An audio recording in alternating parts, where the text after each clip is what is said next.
Hello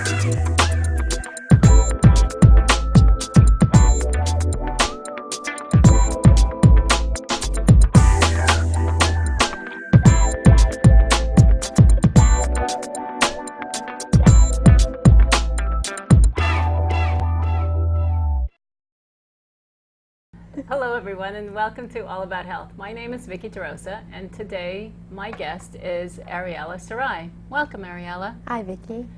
Ariella is from what I understand, and you will all learn along with me, but from what I understand she is a psychotherapist by trade, and I have come to know her recently as someone who is very involved with avatar training. Now I'm not sure what avatar training is, and we will find out today. Great. Would you is it okay if I just ask you some questions about it so that I can learn along with the viewers? Absolutely. When was Avatar started? The Avatar course was developed in 1987 by an educator named Harry Palmer, and his intention was to create an education, a course that people could take where they learn how their own mind is working, but they're not being indoctrinated with any beliefs. So really it's a series of tools, of exercises, mental exercises, that enable people to fully understand how to operate their own minds deliberately instead of being told how to think or live.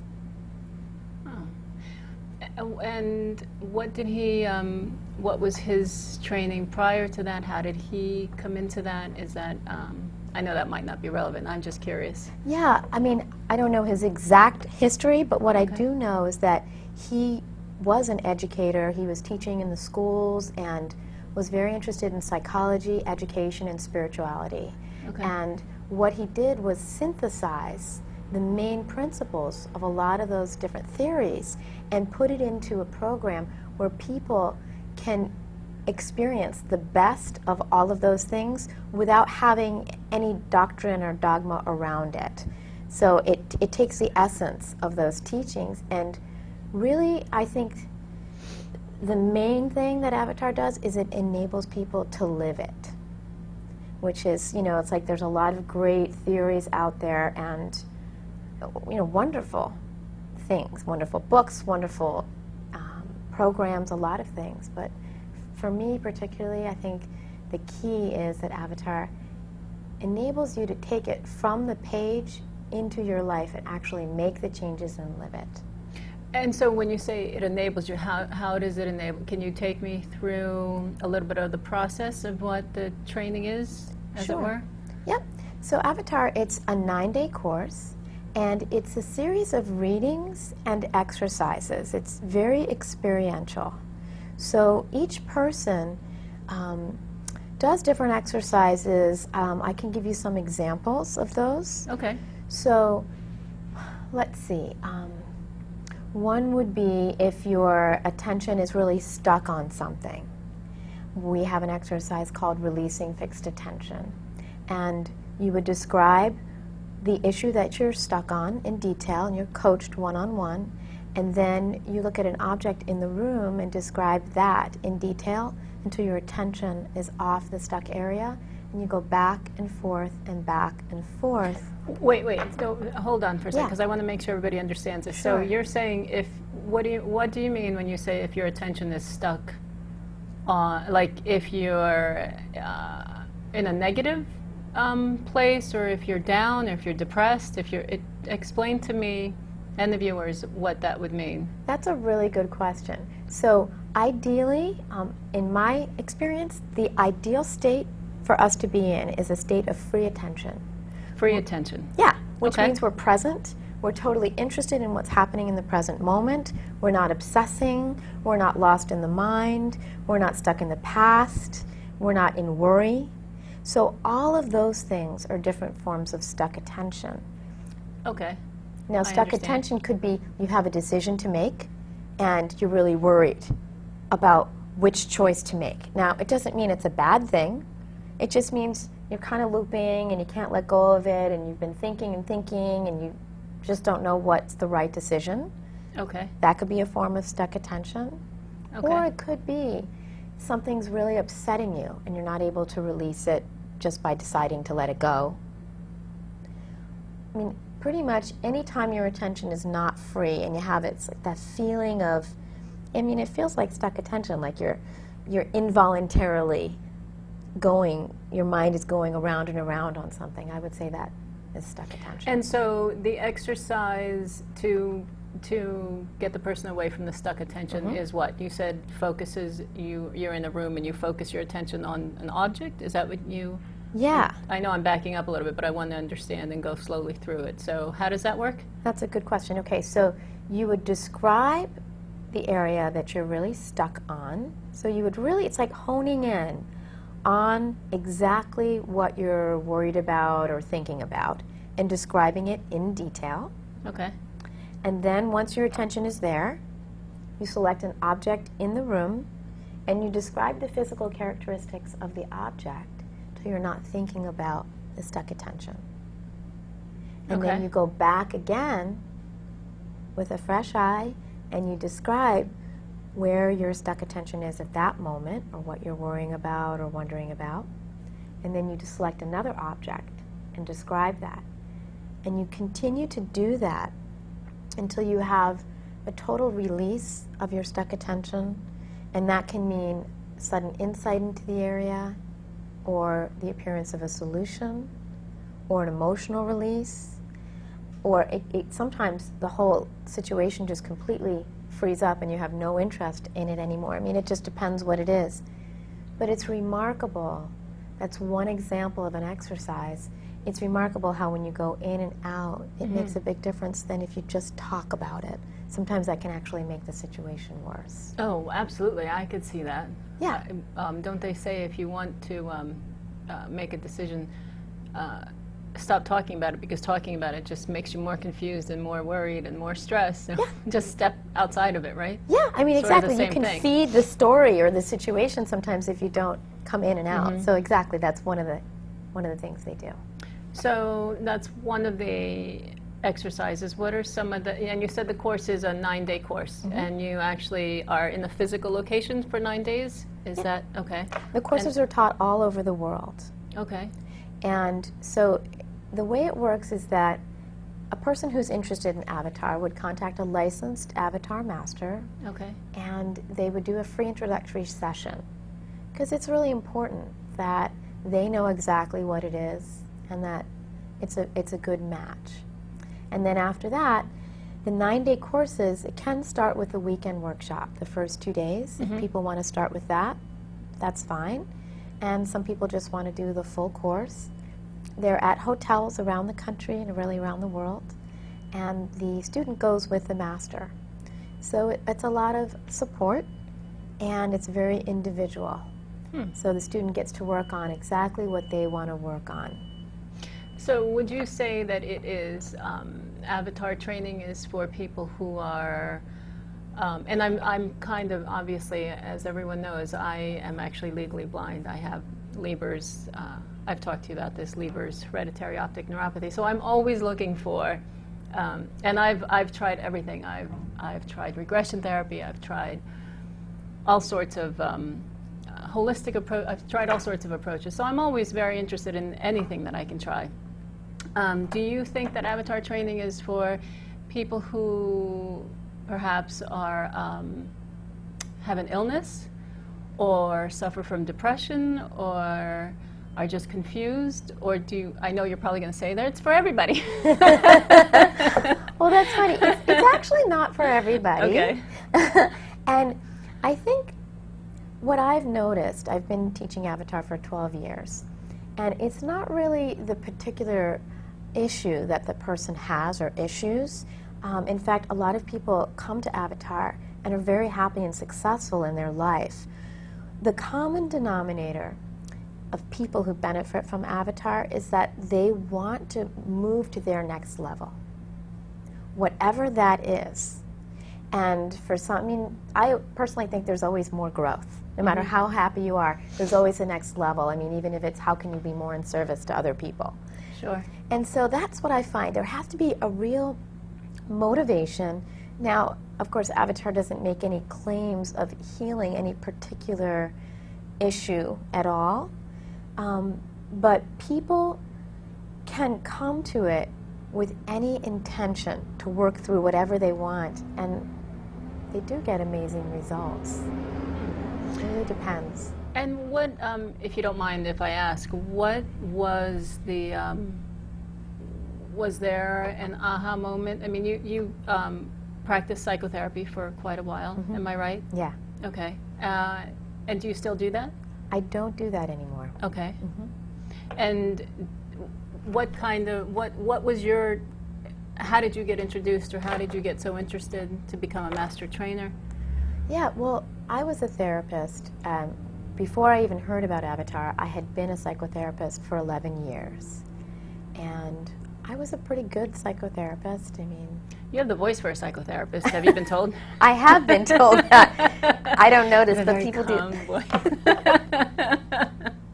It's funny. So I've been told that. And I enjoyed what I was doing.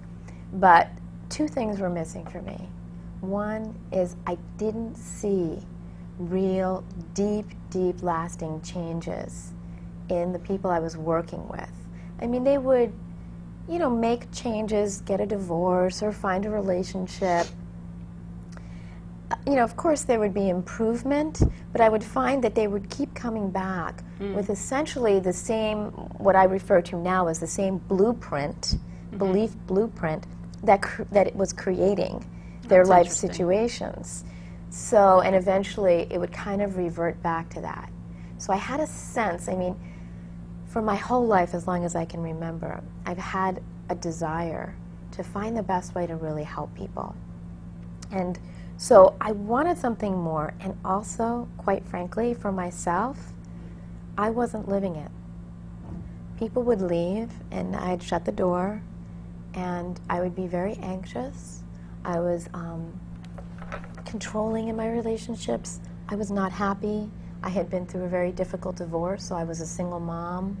And, there was a huge discrepancy between what I knew was possible and how I was living and feeling. I even went to India, as you probably know. I traveled, I lived almost 2 years in India. I studied Tibetan Buddhism. I worked with Mother Teresa. I was really searching. So there I was, divorced, having studied, traveled, gotten my hands on anything I could, but still feeling like something was really missing for myself and my clients. And my best friend at the time, she is a PhD psychotherapist and married to a child psychiatrist. She called me on the phone and she said, I found this course, you have to take it. It's, you can get done in 9 days more than you've done in 9 years of therapy. I said, okay, when's the next one? Yeah. Yeah, interesting. Just like that. Yeah. And of course she was my best friend, so it was a no-brainer. Yeah, it's interesting. So I went to the next course, which at that time was in New Hampshire. Okay. And it just blew my mind, because it enabled me to apply everything I had known intellectually, but was not able to do. So. And do you think, and I've been trying, I don't know, as you know, I'm a little hindered by my eyesight, so I can't look at your website. I can't really look at any material. So I've been trying to understand what it is, but do you think that it is the basic principles of, for instance, Buddhist principles? I think that the most common buzzword that I can relate it to would be the law of attraction work. Okay. You think that makes sense to your listeners? I think so. Okay, I can explain a little bit. Please. And also this gets back to why I said Avatar is not for everybody. Okay. So the basic tenets of the course are that each one of us is responsible for creating our own reality through our beliefs. And those beliefs lead to attitudes and choices. And, we're responsible for what we create, in the sense that we're either creating it or something happens in the bigger picture, and we're responsible for how we respond to it. Okay. So I think the amazing thing is when we learn how to recognize what beliefs we're actually holding, we then can make a choice about which ones we want to let go of and which ones we want to keep, and then we can even create new positive beliefs that will then create and attract what we most want. I think the difficulty for a lot of people is that they're trying to do positive thinking. And that's wonderful and it's very important, but you have to get real. I mean, if you stop and you relax and you ask yourself, how do I really feel? What do I really believe?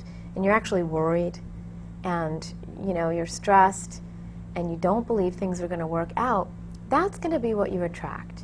And you need to have a way to inspect what you really believe and clear out those negative beliefs. And then into that clear space, create the belief that will lead you to the experience you really want. I understand. Okay, so then would you say that it is that it maybe stems from cognitive therapy and the same principles behind why cognitive therapy works? I think it blends a lot of different things together, including cognitive therapy and Buddhism and even the great religions. I mean, there's nothing specifically about any religion in it, but people of all faiths come to Avatar. So it's people who want to go to a deeper level and become more of who they are, whether it's a Christian or a Buddhist or an atheist, a young person, an old person. They want personal responsibility. They want to live to their maximum potential. And so somebody who's not interested in that, or who's really invested in being a victim, or just wants some practical solutions, like for example, they're really looking just to learn how to run their business. Avatar doesn't address that. You can come on work on the inner principles that might be blocking you from having a successful business and learn how to attract everything you need to have that business, but we don't specifically teach about business or relationships or any specific issue. Avatar is really about the inner journey. Okay, so if I'm understanding everything you're saying, and you used the law of attraction, so really if someone is very negative, Avatar training might actually be able to help them. If they have a desire to let go of that negativity, if they're invested in it, it's probably not a good match. Explain what you mean when you say invested in it so that all the viewers understand what that means.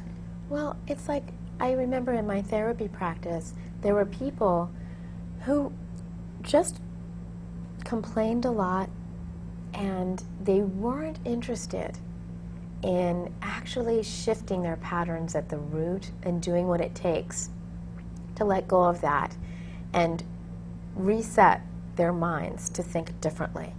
I mean, it requires effort. You have to be honest. You have to train your mind. I mean, Avatar is like mind training. Like if you want a body, if you want a strong body, you have to build your body. Well, it's funny. I always say to people, the mind is just like any other muscle. You have to train your muscle to be strong. You have to train your mind to be positive. So, Vicky, that's exactly it. It is like a muscle. Yeah. And you have to want it. Now, I had people coming, and it's not, there's no judgment on somebody who doesn't want Avatar, but they would come in and talk for an hour, dump their stuff, and feel fine. And then the next week it would be the same thing. Dump their stuff, got it? Yeah, right? And I would listen. I mean, I'd give a few little pieces of advice, maybe, and that's what they wanted. And then, of course, there are people who are really invested in it in the sense that they're kind of out to prove that they're a victim. Well, Isn't that a large percentage of people? And isn't that a comfortable place for people? Because if people can be a victim, then there's a reason why they're not doing something right. Yeah, there's a benefit on some level to that, and that's okay, but that's not a type of person that would benefit from the course. I would say the common denominator is the intention to take personal responsibility and to grow. And if that's the intention, it doesn't matter how negative somebody is. As long as they're going, oh my God, look at this negativity, I need a way out. Fine. Do you see a lot of, I'm curious, because salespeople, in my opinion, have to be very positive. Yeah. Do you see a lot of salespeople who come to the Avatar training? Absolutely. You do? Yeah. What is, and maybe you don't know this, but is there a standard profession that usually seeks out Avatar training? Or I know probably, is pretty broad, but... Yeah, I mean, it's all over the world. I just came back from a course in Orlando that had 1,000 people from all over the world. So there really is no standard. I mean, young, old, all races, all religions, all professions, no profession. I mean, it's like, that's what's so cool. It's the intention to grow that really brings people there. And so take me through the, you said there's a weekend course, and then there's also a 9-day course. Yeah. Take me through the 9 days. You said, you talked about, now I hate to say, the stuck attention, right? Yeah, good. Okay. You got stuck there a minute. Hey, describe something in the room. No. Okay. Okay, and then what else do they do for the 9 days? Is quite some time. So what else goes on for that 9 days? All right, well, so really, it's in my perspective, there are 3 really main principles of Avatar. One is the law of attraction, like I said, and then the second one is to really learn how to awaken that awareness that is beyond the thinking mind. And not just as a concept, but as an experience.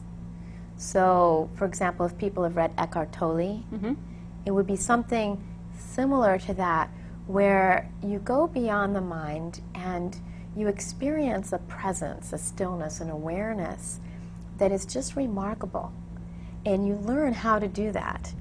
And then I'll tell you how the 9 days does this. But then the third thing would be, Avatar is rooted in integrity and compassion, connection, and kindness. So Harry Palmer gives a talk called The Path to Compassion, where he talks about awakening heart consciousness. And he feels that it's really important that we have head consciousness and heart consciousness together, and that a lot of people are stuck in head consciousness without the heart consciousness, but at the same time we don't want to just be in heart consciousness without any discernment from the thinking mind. Okay. But what's so cool is when, that happiness, I would say that Avatar is teaching that happiness comes from creating your own reality, but also being present, kind, connected, and compassionate. You weave those 3 together, and you have a really integrated individual. Wait, say those words again so that everyone understands. Kind, compassionate, connected.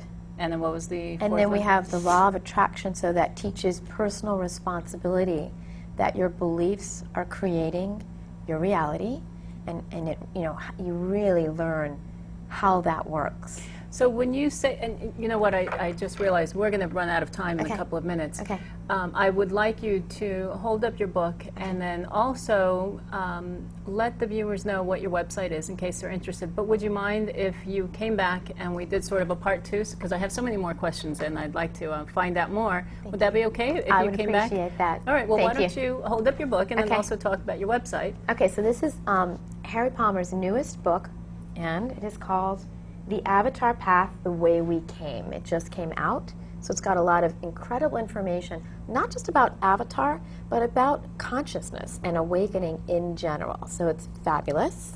Okay. And you want to... Your website? My website is www.powerofavatar.com. All right.